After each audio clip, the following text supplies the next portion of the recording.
Lapitin po ba kayo mga bossing ko ng mga taong inggitera, paalimera at saka mga chismosa? May mga tao na naninira sa inyo, parang gustong-gusto kanilang pakilamanan mga bossing. Ano po ba ang pangontra po dito mga bossing?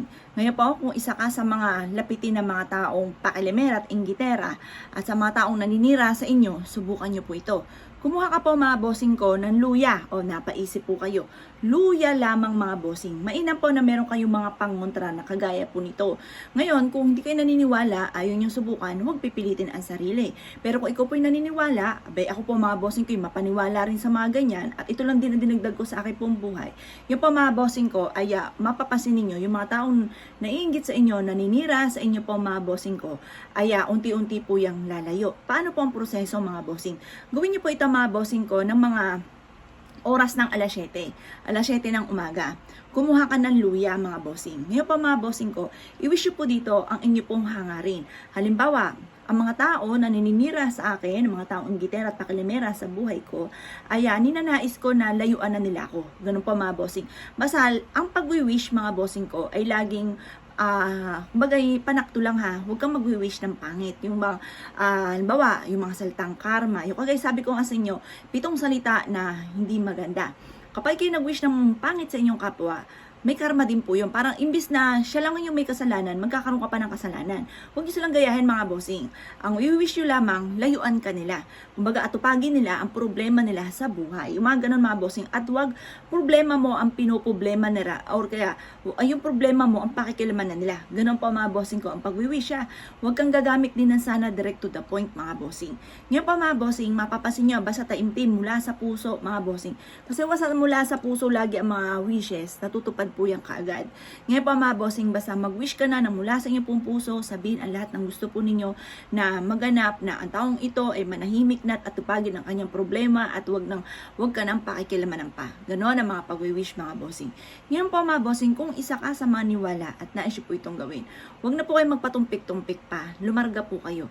At makakatulong po ito upang sa ganon, mas higit ka na swertihin, mas higit ka na maka-attract ng kasaganahan, makamit nyo kaagad ang inyo po mga pinapangarap. Ganun po mga bossing. Lagi tatandaan mga bossing, pag may tao na nagkaroon ng pagkakasala sa inyo, huwag niyong gagantihan ng panalangin. Kasi sa inyo rin po babalik po yon mga bossing. Meron ako kakalalang ganyan mga bossing ko. Siya pa mga bossing kada magagalit, mga salitang sumpa, kung ano-ano. Talagang matitindi ang mga sinasabi mga bossing. Ano po ang nangyari?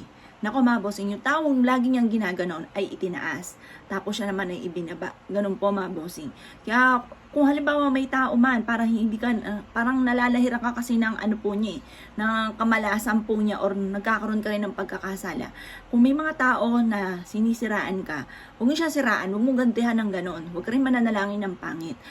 Maganda lang sasabihin niyo at sasabihin niyo lang, layuan kayo. Huwag ka nang duduksong na kung ano man. Kasi maaaring halimbawa, lumayo na sila sa'yo, may babalik din sa inyo. Ganun po yun mga bossing. Kaya kailangan, kapag nag-wish ka, yung mga pang ano lang sa'yo, pero huwag ka na mag-wish ng pangit sa kanya. Ngayon pa mga bossing, kapag nag-wish ka na dito, ibilad nyo ito sa sinag po ng araw hanggang alas 8. Makalipas ang alas 8 ng umaga, eto ilagay nyo po ito sa bag ninyo. Maglagay ka rin ito mga bossing ko ng luya sa ilalim ng inyo pong unan. Makakatulong din po ito or kaya sa ilalim ng inyong higaan. Kung ayaw nyo, kung baka kayo ay malikot, baka maputol-putol pa ito, magdurug-durug, yung tipo na pag matutulog ka, nasa ganyan ka, nasa unan. Ang ending, eto na nasa unan, ikaw na yung nasa ilalim. Yung gano'n mga bossing. O di, eto na mga bossing ko, ang ilagay nyo sa ilalim ng inyong higaan. Ngayon pa mga bossing, iaadyakan ito kung saan lagi ikaw ay suswertihin. Lalayuan ka ng ganyan, bukod sa panalangin ng taimtim tuwing umaga. I-wish nyo po yan sa itaas mga bossing ko, na layuan na kayo ng nakaka-pressure sa buhay po ninyo. Yung mga tao na ayaw problema nila ang problema at lagi kayong pinakikilamanan, subukan niyo po ito mga bossing. Kaya kung kayo po'y naniniwala at nais po itong gawin, good luck po sa inyo po lahat.